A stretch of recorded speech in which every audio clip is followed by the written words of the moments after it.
ప్రభువాక్య సందేశాలు సమాధానపరచు సందేశాలు పరమునకు చేర్చే సందేశాలు ఇవి ఒలీవా సందేశాలు. ప్రభువాక్య సందేశాలు సమాధానపరచు సందేశాలు పరమునకు చేర్చే సందేశాలు ఇవి ఒలీవా సందేశాలు. ఆ ఇదరాలు వచ్చింది.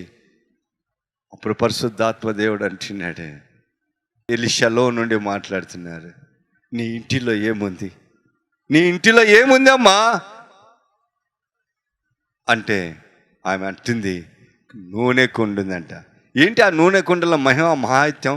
పేతురులో ఉన్నది యేసయ్య నామము, శక్తిగల నామం ఆయన దగ్గర ఉంది. దాని ద్వారా మేలు చేశాడు. కానీ ఈమె నూనె కుండ ఉందంటది ఏంటి? ఏంటి నూనె కుండ? చూడండి, నిర్గమాకాండము 27వ అధ్యాయము 20వ వచనం.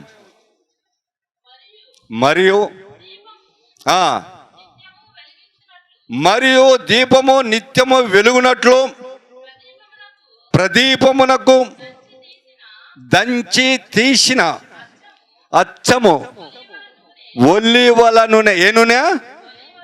ఒలివ. దంచి తీసినటువంటి ఒలివల నూనె తేవలేనని ఇజ్రాయేలులకు ఆజ్ఞాపించెను. దేవుని నామానికి మహిమ కలుగును గాక.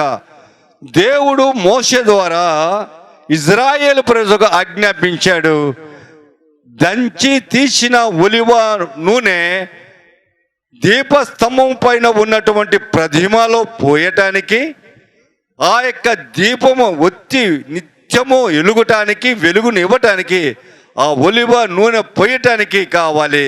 కనుక మీరు వచ్చేటప్పుడు మందిరానికి ఒట్టి చేతులు రాగాకండి.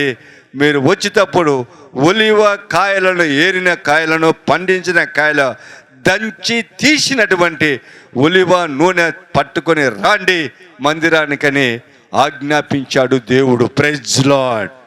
ఏం చెప్పాడు? నూనె ఎక్కడికి పట్టుకురమ్మన్నాడు? ప్రత్యక్షపు గుడారము మందిరానికి పట్టుకురమ్మన్నాడు. ఎందుకు పట్టుకురమ్మన్నాడు? ప్రదీపం అంటే దీపస్తంభములో ఆ ఒత్తి దగ్గర నూనె పోస్తావా లేదా? అదే ఒలివ నూనె, దాన్నే ప్రతిమ అంటారు. అది నూనె పోస్తేనే, ఇంతకు ముందు ఒక బుడ్డిలో కిరోసిన్ పోసి ఆ బొత్తి ఒకటి ఆ రంధ్రం చేసి ఆ బుడ్డికి లేదా ఆ దీపానికి రంధ్రం ఉంటే ఆ ఒత్తి వెలిగిస్తే ఏమవుతుందంట? ఆ బుడ్డిలో కిరోసిన్ ఉన్నంతసేపు వెలిగిస్తుంది. అవునా లేదా? అవునా లేదా? అలాగే ప్రతిమ కూడా అటువంటిదే. దేవుని యొక్క సన్నిధిలో ప్రదీపలు వెలిగిస్తూ ఉంటారు నూనె పోసి. అది చాలా ప్రాముఖ్యత. కాబట్టి ఈ స్త్రీ ఆ దంచి తీసినటువంటి ఒలివ నూనె కుండ మాత్రం ఉంది, చిన్న కుండ. అది 3 కేజీలు పట్టొచ్చు, 4 కేజీలు పట్టొచ్చు, 5 కేజీలు పట్టొచ్చు. ఒక కుండ, ఒక మట్టి కుండలో ఆ నూనె మాత్రమే ఉందట. నా దగ్గర మరి ఏమీ లేదన్నాడు. Praise Lord. ఎంత చక్కటి మాట అండి, ఎంత చక్కటి మాట చెప్తున్నారు. ఆ నూనె కుండ మాత్రమే ఉందండి నా దగ్గర, మరి ఏమీ లేదండి. ఏమీ లేదా? నూనె కుండ మాత్రం ఉందా? ఓకే, రైట్ అనగానే 2వ రాజుల గ్రంథం 4వ అధ్యాయం 3, నువ్వు బయటికి పోయి నీ ఇరుగు పొరుగు వారి యొద్ద దొరకగలిగిన పాత్రలన్నిటినీ అరువు తెచ్చుకొనుము. అప్పుడు నీవు నీ ఇంటిలోనికి వచ్చి నీవును నీ కుమారులను లోపల నుండి తలుపు మూసి ఆ పాత్రలు అన్నిటిలో నూనె, చూడండి, నూనె పోసి నిండినది ఒక తట్టున చాలు. చూడవా, ఇది గమనించారు ఇప్పుడు ఈ వాక్యాన్ని? ఎప్పుడు ఆమె నా దగ్గర నూనె కుండ తప్ప మరి ఏమి లేదు అన్నదో, వెంటనే పరిశుద్ధాత్మ దేవుడు మాట్లాడుతున్నాడు. ఏం మాట్లాడుతున్నాడు? పరిశుద్ధాత్మ దేవుడు అంటున్నాడు, ఓకే నువ్వు వెళ్ళిపో నీ ఇంటికి, నువ్వు వెళ్ళి నీ ఇరుగు పొరుగు వారి దగ్గర నుంచి ఖాళీ పాత్రలు తీసుకురా, అరువు తెచ్చుకో. ఖాళీ పాత్రలు అన్నీ తీసుకొని అరువు తెచ్చుకొని నీ ఇంటిలో నింపు, తలుపులు వేసేయి. ఏమంటున్నాడు? తలుపులు వేసేయి. నీ దగ్గర నూనె కుండ ఉందా అన్నవే, ఆ నూనె కుండ ఈ యొక్క ఖాళీ పాత్రలలో వంచటం ప్రారంభించు. ఎప్పుడు వంచటం నువ్వు ప్రారంభించావో ఆ యొక్క నూనె కుండలో ఉన్న నూనె ఈ ఖాళీ పాత్రలో నింపుతుంది. ఎప్పుడు నింపబడుతుందో ఒక్కొక్క పాత్ర దాన్ని తీసి పక్కన ఒక పక్క పెట్టుకో. అలాగే ఆ ఇంటిలో ఉన్న పాత్రలన్నీ నిండుతాయని ఆమె అక్కడ ఉండగానే చెప్పాడు. ఇది ఎలీషాకు సాధ్యమా ఒక మానవుడిగా? లేకుండా ఎలీషాలో ఉన్న పరిశుద్ధాత్మ దేవుడికి సాధ్యమా? ఇప్పుడు అర్థం చేసుకోండి నా ప్రియ సహోదరి సహోదర. చాలాసార్లు నేను అన్నాను, చాలా పర్యాలు నేను ఇక్కడ నుంచి చెప్తాను. ఇప్పుడు కూడా ప్రార్థన చేస్తాను. నేను మా కుమార్తెతో అన్నమ్మతో అన్నాను, అమ్మా నీ ఇంట్లో చీకటి నేను చెప్పానుగా ఆ రోజు, ఈరోజు అదే దేవుడు ఆయన ద్వారా మాట్లాడుతున్నాడు. ఆ రోజు నీకేం చెప్పినా అదే జరుగుతుంది ఈరోజు కూడా. నేను ఇప్పుడు కూడా నేను చూస్తున్నాను చీకటిని, అది గేట్ దగ్గర కాలుతుంది, అగ్ని వచ్చి కాల్చేస్తుంది అని చెప్పానా లేదా? మరి నాతో అవుతుందా? ఒక మానవుడిగా నేను అది చూడగలనా? నీ ఇంటిలో ఏముందో, నీ ఇంటిలో ఎక్కడ ఉందో, నీ ఇంటిలో ఏం జరుగుతుందో నేను ఇక్కడ మోకరించి ప్రార్థన చేస్తే చెప్పగలనా? నేను చెప్పలేను. కానీ ఎప్పుడు చెప్పగలను? పరిశుద్ధాత్మ దేవుడు నాలో నుంచి మాట్లాడితే ఆయన చెప్పగలడు. నేను కాదు చెప్పేది, నేను చెప్పలేను. కానీ పరిశుద్ధాత్మ దేవుడు నాలో నుంచి మాట్లాడితే నీకు తెలుస్తుంది. Praise the Lord. ఇది సత్యంని తెలుసుకోండి. కానీ ఎలీషా లాంటి వాడిని కాకపోయినా, ఏలియా లాంటి వాడిని కాకపోయినా, పేతురు లాంటి వాడిని కాకపోయినా, పరిశుద్ధాత్మ దేవుడు వారిని వాడుకున్న ప్రకారము నన్ను కూడా అప్పుడప్పుడు వాడుకుంటున్నాడు ప్రార్థన చేస్తుంటే. ఇది సత్యం. అనేక మార్లు అనేక సంగతులు తెలియజేశా, అనేక మందికి అనేక విషయాలు నేను బయలుపరిచా. ఇది సత్యం. అవునా లేదా చెప్పండి. ఇక్కడ ఉన్న వాళ్ళల్లో మీకు చాలామందికి నేను చెప్పాను ఈ విషయాన్ని. వీర మరిది ఇల్లు కట్టాలనుకున్నారు. ఇక్కడ వాళ్ళ అత్తగారు వచ్చి ఇల్లు కట్టాలా, ప్రార్థన చేయి అన్నయ్యా అన్నది. ప్రార్థన చేశా. ప్రార్థన చేసిన తర్వాత 1-2 సార్లు నేను చూశా, దేవుడు నాకు దర్శనం చూపిస్తున్నాడు.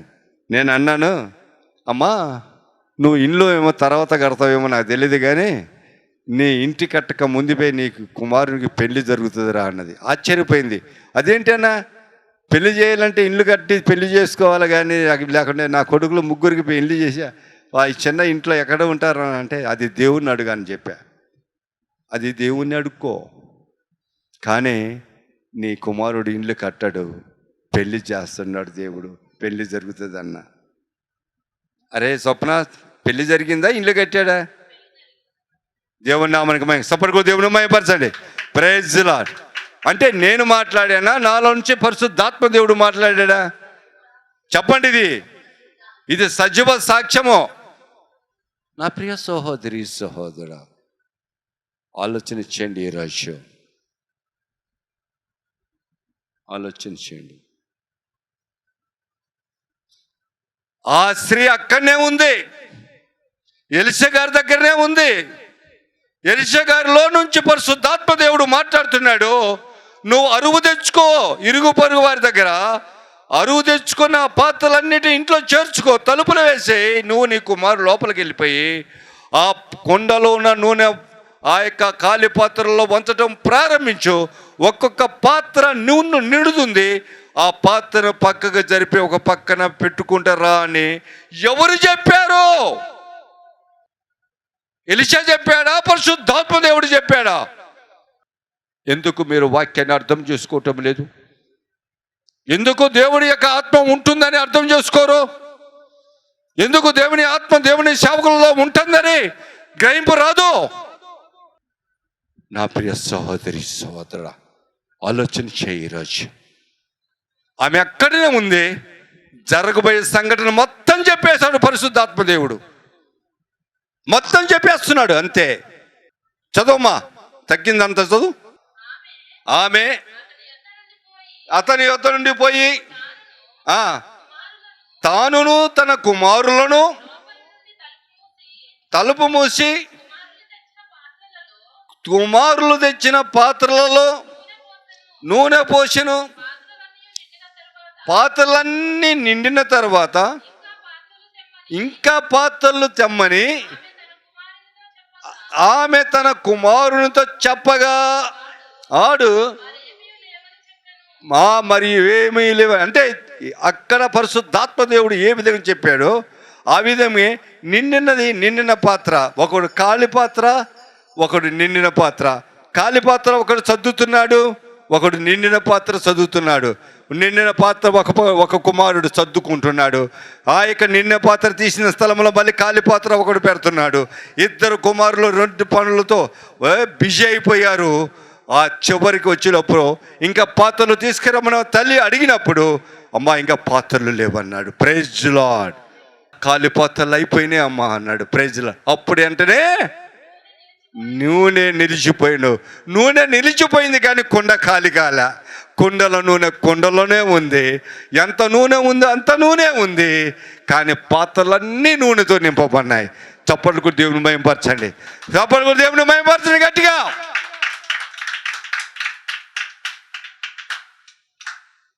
అద్భుతం చేయగలిగిన వాడు. ఏం చేయగలిగినవాడు? అద్భుతం చేయగలిగిన వాడు, అద్భుత కార్యాలు చేయగలిగిన వాడు. అప్పుడు ఆమె వచ్చి ఏమంటుందో చూడు. దైవజనుడైన అతని యొద్దకు వచ్చి సంగతి తెలియజెప్పగా అతడు నీవు పోయి ఆ నూనెను అమ్మి అప్పు తీర్చి మిగిలిన దానితో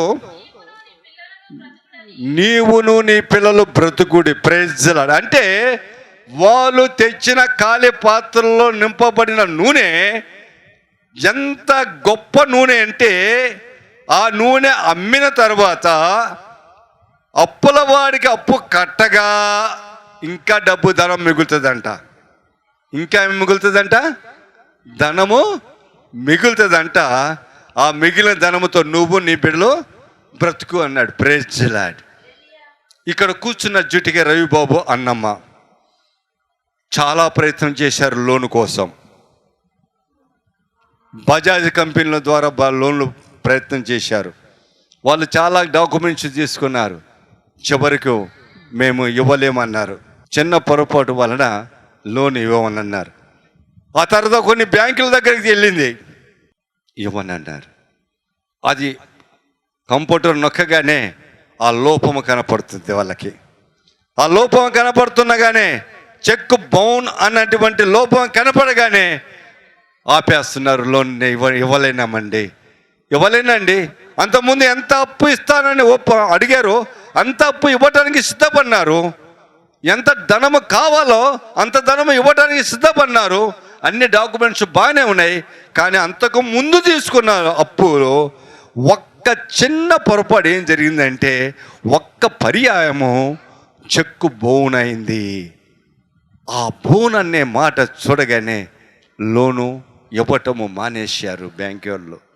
వాళ్ళే కాదు, ఆ టైప్ చేసిన ప్రతి ఒక్కరు కూడా ఆ 3-4 బ్యాంకులన్నీ కూడా ఇవ్వని అన్నారు. చాలా బాధ వేసింది. నేను ఈరోజు ప్రార్థన చేస్తున్నా రోజు ఇక్కడి నుంచి అప్పుడు బాధల గురించి. అప్పుడు నేను అంటాను, ఆ కుమార్తె ఒకరోజు పొద్దున్న ఫోన్ చేసింది. ఫోన్ చేసి, బాబాయ్ నేను ఇక్కడ ఉన్న బ్యాంకు దగ్గరికి ఇంతకుముందు వెళ్తే చాలా తక్కువ ఇస్తానన్నారు, దానికి నేను అంగీకరించలేదు. మరలా మన ఊరిలో ఉన్న బ్యాంకు దగ్గరికి వెళ్తున్నాను, ప్రార్థన చేయి బాబాయ్ అన్నది. సరేనమ్మా, అన్ని దారులు మూతబడినాయి, ఇక నువ్వు ఏ దారి లేదు, అది ఒక్కటే నీకు దొరికింది కనుక దేవుడు నీకు సహాయం చేస్తాడు. కళ్ళు మూసుకో, ప్రార్థన చేస్తాను, వెళ్ళు మాట్లాడు. దేవుని కృప నీకు ఉంటే గాన మన ప్రార్థన వ్యర్థం కాకుంటే దేవుడు నీకు సహాయం చేస్తాడు. వెళ్ళమ్మా అని ప్రార్థన చేసిన తర్వాత వెళ్ళింది బ్యాంకు దగ్గరికి. ఎందుకంటే ఆ కుమార్తెకు మంచి అలవాటు ఉంది. ఎక్కడికి బయలుదేరినా ఏదైనా చేయాలనుకుంటే ఫోన్ చేసి నాతో ప్రార్థన చేయించుకొని వెళ్తుంది. అది మంచి అలవాటు ఆ అమ్మాయికి. అలాగే రవిబాబుకు కూడా అదే చెప్తాడు, అంకుల్ గారితో ప్రార్థన చేయించుకోండి ప్రతి విషయంలో కూడా అని. ప్రార్థన చేశాను నేను. వెళ్ళింది. అంతకుముందు చాలా తక్కువ అమౌంట్ ఇస్తానన్నారు, కానీ ప్రార్థన చేసి వెళ్ళిన తర్వాత దేవుడు దయ చూపాడు, కనికరం చూపాడు, కొద్దిగా అమౌంట్ పెంచి ఇస్తానన్నాడు. చప్పటికో దేవుని మహిమపరచండి. హల్లెలూయా. తద్వారా ఇంటికి వచ్చి నాకు అన్నది, అంకుల్ బాబాయ్ ఇట్లా అంటున్నాడు అంటే, అమ్మ వాడు ఇచ్చే దాంట్లో వాడిని అప్పు పోగా నీకు అన్నీ తీరుతాయరా అన్న. ఎన్ని బయట అప్పులు తీరుతాయి, ఒత్తిడైన అప్పులు తీరుతాయా, గొంతు మీద కూర్చున్న అప్పులు తీరుతాయంటే 2-3 లేచిపోతాయి బాబాయ్ అన్నది. తీసుకోండి రా అన్న. తీసుకొని ఆ 2-3 ఒత్తిడిగా ఉన్నాయి తీసేసేయండి అన్న. Praise Lord. ఎప్పుడు అది తీసుకున్నదో, ఆ ఒత్తిడి కలిగినటువంటి అప్పులు తీర్చమన్నాయో, వెంటనే ఇంకొక బ్యాంకు నుంచి ఫోన్ చేసి మేము నీకు ఇస్తామని అన్నాడు. ఎట్లా అన్నాడు? ఆ యొక్క చెక్కు బోను అనేటువంటి అకౌంట్ క్లోజ్ అయిపోయింది. Praise Lord. ఆ అప్పు తీరిపోయింది కనుక ఇక దాని ఎవడు కంప్యూటర్లో నొక్కిన కానీ ఆ అప్పు కనపడటంలా. Praise Lord. హల్లెలూయా. కాబట్టి మేము ఇస్తామంటున్నారు. నేను అన్నా, అమ్మా ఎల్లు అక్కడ కూడా కొద్దిగా తీసుకో, తక్కినది కూడా తీర్చేయి అని చెప్పాను. ఈ విధంగా వాళ్ళ అప్పుల బాధ తీరింది. ఈరోజు ఎదవరాల అప్పు ఏ విధంగా దేవుడు ఖాళీ పాత్ర ఒక్క నూనె డబ్బా ఉన్నది. ఈరోజు ఈ జుటిక రవిబాబు దగ్గర కానీ జుటిక అన్నమ్మ దగ్గర ఏముంది? ప్రతి నెల పంపిన 1000 రూపాయల కానుక ఉంది. ఒలివ ప్రార్థన శిబిరంలో ఏముంది? ప్రతి నెల పంపిన కానుక ఉంది. ఆ కానుకను ఎత్తిపట్టి ప్రార్థన చేస్తున్నాను. నీ పరిశుద్ధ పరిచయలో భార్య భోగస్తులతున్న ఈ కుటుంబాన్ని ఆదరించు ప్రభువా. ఈ కుటుంబాన్ని ఆయన నువ్వు ఆదుకో. ఈ కుటుంబాల అప్పుల బాధ నుంచి లేవనెత్తు. ఈ సుడిగుండం నుంచి లేవనెత్తు. యవన బిడ్డలు తెలుసో తెలియకో బాధపడ్డారు, పొరపాటు చేశారు, తప్పు చేశారు, క్షమించు ప్రభు అని ఈ ప్రార్థన, ఈ ఒలివ ప్రార్థన శిబిరంలో నేను చేయించున్నాను. ప్రతిరోజు ఈ బిడ్డల గురించి, ఈ కుటుంబాన్ని గురించి. ఎందుకు తెలుసా? రవి బాబుల తల్లిగారు నా సహోదరి, సొంత సహోదరి కన్నా నన్ను ఎక్కువ ప్రేమించిన సహోదరి. అందుకే రవి బాబన్న ఆ కుటుంబ సభ్యులను నాకు ఇష్టం. ఎందుకంటే వాళ్ళ అక్క నాకు మహా సొంత సహోదరి లాంటిది. అందుకనే నేను ప్రార్థన చేస్తాను, ఈ అప్పు ఎట్టనే తీరచ్చా ప్రభా, ఈ బాధ నుంచి తొలగించు ప్రభా, బిడ్డలను చదివించుకునే కృప దయచేయి ప్రభు అని కన్నీటి ప్రార్థన చేశాను. ఒక్క 1000 రూపాయలు నెలగా కంటిన్యూగా పంపిస్తున్నాడు ప్రభా. నీ పరిచయంలో పాలుభోగస్తులు అవుతున్నాడు. అప్పులు తీర్చుకోగా మిగలక తినక నీ సన్నిధిలో ప్రభా కానుక పంపిస్తున్నాడు. ఈ కానుకను ఆధారం చేసుకొని, ఈ పరిచయం ఆధారం చేసుకొని నీ బిడ్డలకు సహాయం చేయి ప్రభు అని ఈ ప్రార్థన నేను చేసుకుంటూ వచ్చాను. ఆ ప్రార్థన ఫలితమే ఈరోజు ఇంచుమించు 9 లక్షల రూపాయల అప్పు, 8 లక్షల రూపాయల ఆ యొక్క బ్యాంకులో ఉన్న అప్పు మొత్తం నజరేయుడైన యేసు నామములో తీర్చబడినాయి. తప్పకుండా దేవుని మహిమపరచండి. Praise lord. ప్రార్థన శక్తి మీకు తెలియదు. నీ దాసుడు ఈ ఒలివ ప్రార్థన శిబిరం ఎలా చేస్తాడో ప్రార్థన మీకు తెలియదు. ఎవరి గురించి ఎలా చేస్తాడో మీకు తెలియదు. వ్యక్తిగతంగా ఏ సమస్యను బట్టి ఉంటుందో ఆ సమస్యను గురించి ప్రార్థన చేస్తాడు. ఇక్కడ డబ్బులకు అమ్ముడుపోడు, కానుక ఇస్తాడనే ఎదురు చూడు, సమస్యను ఎత్తిబట్టి ప్రార్థన చేస్తాడు. ఆ ప్రార్థనకు జవాబే ఈరోజు ఇంకొక బ్యాంక్కి కూడా ఇస్తుంది. మా కృపను పెట్టి అక్కడ కూడా ఒక 9 లక్షలు వచ్చినాయంటో మొత్తం క్లియర్, మొత్తం అప్పులన్నీ లెగిసిపోతాయి. జుటికే రవిబాబు అన్నమ్మ శాంతితో జీవిస్తారు, సమాధానంతో జీవిస్తారు. దేవుడు ఆ కార్యము కూడా చేయునుగాక. అద్భుత కార్యం అది కూడా చేయనుగాక.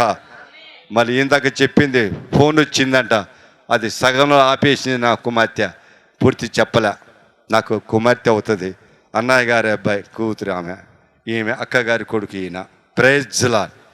గ్రామంలో వరుసలు ఎలా ఉంటాయి? నా ప్రియ సహోదరి సహోదరుడా, ఆలోచన చేయండి ఈరోజు.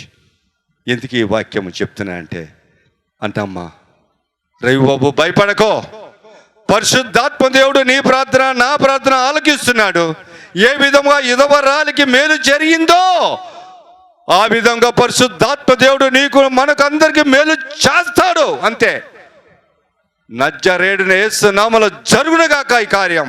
Praise Lord. హల్లెలూయా. ఆ యుధవరాలి యొక్క బాధ తొలగిపోయింది, ఆ బానిసత్వం నుంచి విడుదల పొందారు, గొప్ప కార్యం జరిగింది.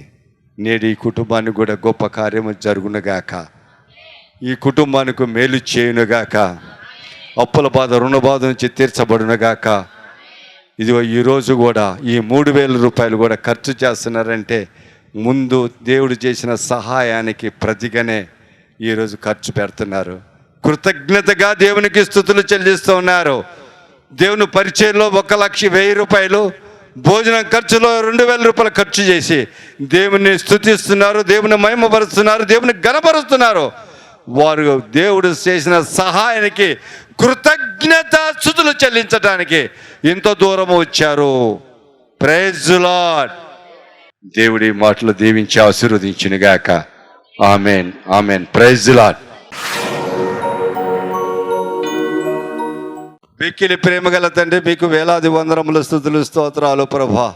ఇదిగో నాయనా ప్రభా, ఇప్పటి వరకు వాక్యం ద్వారా నువ్వు బలపరిచినందుకు మీ స్తోత్రాలు. ఆ పేద యుధవరాలు ప్రభా, ఆ నూనె కొండ ద్వారా అద్భుతం జరిగించి ఆ యొక్క అప్పుల బాధ నుంచి విడుదల దయచేసి, ఆ బానిసత్వ దాసత్వముల నుంచి విడుదల దయచేసి తన కుమారులను నైనా రక్షించిన తండ్రి మీకు స్తోత్రాలు. పరిశుద్ధాత్మ దేవుని యొక్క సహాయం ద్వారా అద్భుతమైన మాటలు మాట్లాడావు తండ్రి, మీ స్తోత్రాలు ప్రభా. అయా బలపరిచినందుకు మీ స్తోత్రాలు ప్రభా.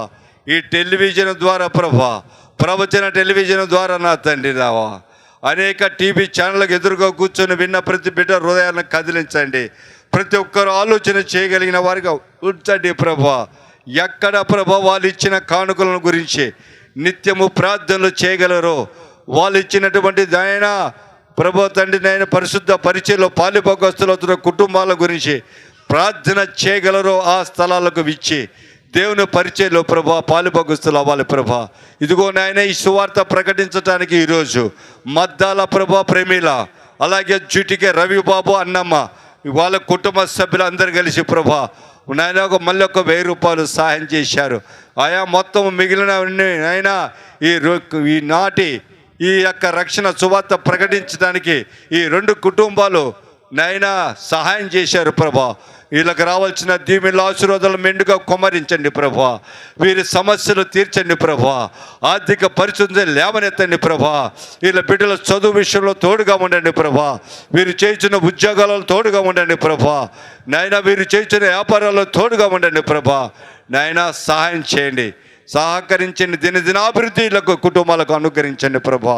మరి ముఖ్యంగా ప్రభా ఈరోజు ఈ శిబిరానికి వచ్చిన ప్రతి ఒక్కరికి కూడా ప్రభా చక్కటి పలావుతోటి, చక్కటి స్వీట్ హార్ట్తో ప్రభా నాయన భోజనం ఏర్పాటు చేసినటువంటి నీ కుమారుడు ప్రభా జుటికే రవిబాబును అన్నమ్మను వారి కుటుంబ సభ్యులను బహుగా దీవించి ఆశీర్వదించిన ప్రభా. కృతజ్ఞతగా ప్రభా ఈ యొక్క కృతజ్ఞత స్తుతులు చెల్లిస్తూ ఈ శిబిరంలో నాయన ఘనముగా వాళ్ళకు మీరు అనుగ్రహించిన ధనాన్ని హెచ్చించి ఖర్చు చేస్తున్న ఆ ఖర్చు నిమిత్తం జ్ఞాపకం చేసుకో ప్రభువా. అంతకన్నా 1000 రెట్ల అధిక ధనము, అధిక సుఖము, అధిక సంతోషము, అధిక ఆరోగ్యము నా ప్రభు నా రక్షకుడు నజరేయుడైన యేసు నామములో వారికి అనుగ్రహింపబడును గాక. గొప్ప కార్యము జరిగించండి, మహిమ తెచ్చుకోండి ప్రభువా. ఈ రక్షణ సువార్త వింటున్న వారందరూ కూడా ఎంతమంది మేలు పొందారో అందరి యొక్క కృపా ప్రభా ఈ 2 కుటుంబాలకు దీవెనకరంగా ఆశీర్వాదంగా మార్చమని అల్పుణ్యన నన్ను కూడా జ్ఞాపకం చేసుకున్నావు తండ్రి. ఈ వర్తమానాన్ని అందించడానికి వీళ్ళు సహకరించిన ప్రకారము నాయన వీరి కుటుంబాలను దీవించి ఆశీర్వదించండి. ఇంకా అనేక మందిని లేవనెత్తండి, అనేక మంది హృదయ ప్రేరేపణలు కలిగించండి. మేము కూడా రక్షణ సువార్తకు నాయన స్పాన్సర్ చేస్తే వేలు అక్కర్లేదండి, 2250 రూపాయలు ఒక్క సువార్త. 4 పరిహారాలు ఈ సువార్త ప్రకటింపబడుతుంది. ఈరోజు సువార్త 4 దినాలు సువార్త ప్రకటింపబడుతుందండి. 4 దినాలు ప్రకటించినమ్మాడు. ఎన్ని ఆత్మలు రక్షింపబడతాయో అన్నీ కూడా మీ ఖాతాలోనికి వెళ్తాయి. మీరే దీవించబడతారు, మీరే ఆశీర్వదింపబడతారు. కనుక రక్షణ సువార్త ప్రకటించడానికి చేయూతగా లాగండి. అనేక మంది స్పాన్సర్ చేసి రక్షణ సువార్త ప్రకటించడానికి సహకారులుగా ఉండి మీ నామానికి మీరు మహిమ తెచ్చుకొని, దేవుని మహిమ తెచ్చుకొని మీరు దీవించి ఆశీర్వదించబడాలని మరొక్కసారి కోరుకుంటూ ఇచ్చిన ఈ 2 కుటుంబాలను దీవించి ఆశీర్వదింపబడును గాక. అనేక మంది హృదయ ప్రేరేపణలు కలిగిస్తున్నందుకు దేవునికి స్తోత్రాలు. ఎవరి హృదయ ప్రేరేపణలు కలిగిస్తే వారు నాకు ఫోన్ చేయొచ్చు, వారు నాకు ఆ ధనాన్ని అందిస్తే నేను ఈ విధంగానే సువార్త ప్రకటించి వారి కుటుంబాల వర్ధిల్లులాగా దేవుని సన్నిధిలో ప్రార్థనలు చేస్తూ ఉంటాను. ఈ మాటలు దేవుని దీవించి ఆశీర్వదించి ఇంకా వచ్చిన ప్రతి ఒక్కరి సమస్యలు ప్రభు తెలుసు. ఏ కుటుంబం ఏ అవసరంతో వచ్చిందో, ఏ కుటుంబం ఏ అక్కడితో వచ్చిందో ప్రతి ఒక్కరిని తీర్చండి. ప్రతి అప్పుల బాధ, రుణ బాధ నుంచి విడుదల తెచ్చండి. ప్రతి అనారోగ్య పరిస్థితి నుంచి లేపనెత్తండి ప్రభువా. దూరభారం నుంచి వచ్చినటువంటి జుటిగా రవిబాబు, అన్నమ్మ, వారి కుటుంబ సభ్యుల బిడ్డలను దీవించి ఆశీర్వదించండి. వాళ్ళ బిడ్డలు చదువుకుంటున్న వారిని కూడా దీవించి ఆశీర్వదించమని అడుగుచున్నాను. వివాహము కావాల్సిన బిడ్డలు ఉన్నారు, వివాహము జరిగించండి ప్రభువా.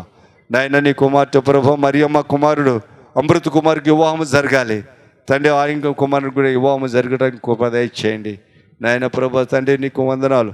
అద్భుతాలు చేయ దేవుడవు నువ్వే, మహిమ కార్యాలు జరిగించేవాడు నువ్వే. గనక నీకే మహిమ గంత ప్రభావాలు చెల్లునుగాక. నాయన వచ్చిన ప్రతి ఒక్కరి అవసరతలు తీర్చమని మా ప్రభుని యేసు నామములో అడిగి వేడుకొంచున్నాను పరమ తండ్రి. ఆమేన్, ఆమేన్. ఒలీవా సందేశాలు, ప్రభువాక్య సందేశాలు, సమాధానపరచు సందేశాలు, పరమునకు చేర్చే సందేశాలు, ఇవి ఒలీవా సందేశాలు, ప్రభువాక్య సందేశాలు, సమాధాన